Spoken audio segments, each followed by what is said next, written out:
All right. So this is one of the big questions that I get from established coaches. They ask, Joe, how am I going to price my coaching services? And it's tricky because a lot of the time you're going to have to start out with a number that you feel comfortable with. The key is you don't want to stay too long there, right? You also don't want to just compare yourself to somebody else because that's the only other price you've heard of, because they may have skill sets that you might not have. They may have experience that you may not have, or maybe they don't have as much as you and you are undercharging. So rule of thumb for any coach that I'm working with, I say start with a price point, never make it anything less than $100 an hour. If you're starting out with a few clients and doing it pro bono for free just to get some testimonials, then okay, great, that's fine. But you want to work on what we call a scaling testimonial goal system, okay? So you may say that your coaching is $150 per hour, right? Let's say that's your starting point. You got to create a non-negotiable with yourself and set a condition in place to say that once I get 5 testimonials, okay, 5 testimonials, then I'm going to bump my hourly rate from $150 to $200. And you may even write out a scaling goal system. So it'll be $150. Once you get 5 testimonials, it's $200. Then when you get another 5 testimonials, it's $250. Another 5 after that is $300, and so on and so forth. You get it. And the reason why we do this is because your coaching should be based off your results. And I think this is a great way for you to be able to not only be able to say to people, if they say, well, hey, how come you're charging $400 or $500? You can say, well, I have over 30 testimonials of people that are happy with my services, and here are the results. I can even send them to you, right? If you feel like you need to do that. And the other thing that happens too is you feel confident in yourself because you know that you've earned it to be able to state those price points, okay? So you want to determine your hourly rate by gaining and growing over time and just keep lifting it. Once you get to, $300, $400 an hour, $500 an hour, $1,000 an hour, you're not going to want to go back to your old price points. No one can ever pay me the $150, $200 that I used to get paid when I started coaching 14 years ago. I just don't do that. It doesn't make sense to me in my mind anymore, right? My hourly rate is $1,200 to $1,500, depending on the type of client I'm working with per hour. But, there was a time where I was at $200 or $300 an hour, but I've got so many testimonials and I scaled my results so I can charge that much and I can justify it, right? So you want to determine your hourly rate. Also, if you're running a group program, because sometimes people will say, hey, I want to get 10 people in a group program and I'm charging $2,000 per person. So, okay, cool. So that's 20 grand, right? So we look at 20 grand and then I ask them, how many sessions are you doing with them in total? And they'll say, well, I'm holding 20 sessions. It's like, cool. And how long are the sessions? They say it's 1 hour per session.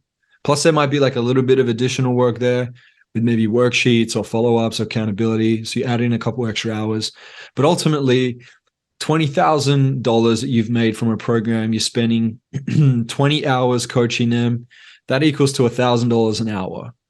That's pretty good. You're getting paid pretty well. So that's a good way to check your hourly rate based off how many hours you're putting into a group program, how many people are in there, how much they're paying, work out what your hourly rate would be. And that will help you to determine how much you could be charging for a group. Obviously, one-on-one, they get way more value because you can customize it per person. So you got to consider that. But still, group programs are great. I just wouldn't start out with a group program when you first start coaching. You want to get your experience with one-on-ones. And then you can grow from there and go group. You can also, as a second point to this, is offer packages. So instead of just coaching your clients for $200 an hour or $300 an hour and doing one session, you could sell them 4 sessions over a month. So it's a month of coaching. Or you could sell 12 sessions over 90 days, over 3 months. And you might bring the price down a little bit. So let's say if you're charging $200 an hour, at the end of a month or 4 weeks of coaching, it'd be $800. But then if they bought 2 months worth of coaching, which would be $1,600, maybe you bring it down to $1,400 if they join you for 2 months and pay you 2 months worth up front. So they get a $200 discount. And you could even say it, you save $200 because they're buying it in bulk, right? Kind of like when you buy in wholesale. And so it's a little bit cheaper for them to make that investment over a longer period of time. And that's better to collect it up front instead of doing installment options. You could do that. If your client is really struggling, they need to be able to break the payment up, then you may bring the price point back up a little bit because you're doing them a favor by splitting it up. And you want to make sure you can collect as much up front so you have them invested in showing up for coaching. Okay. It's a good thing for their mindset to be able to be putting money in, stretching a bit so that they can like really pay attention and action the things that you're teaching them. It's going to make you an effective coach too. You also want to consider the value that you provide, right? That's point 3 is think about the value you provide to your clients beyond just the time that you spend coaching them. Do you have any additional programs? Is there additional recordings that they get? Is there any sort of expertise that you offer outside of just the general that they're getting additional value from that would mean that your price point should be a little bit higher? Do you give them access to some recordings or workbooks or a copy of your book? Like, just consider these things in your own pricing so that you can cover costs and also make a bit more if you're delivering more value. You can go out there and you can research the competition. It's another thing I could say is like you could reach out to some coaches and see what they're charging. You might even jump in and learn from some coaches yourself and then just gauge and see, okay, do I feel like I could be charging this? It's a good way to do it too. Sometimes, like I'll share with you actually, about 8 years ago, I was speaking at an event and there was a guy, I had been coaching for 6 years.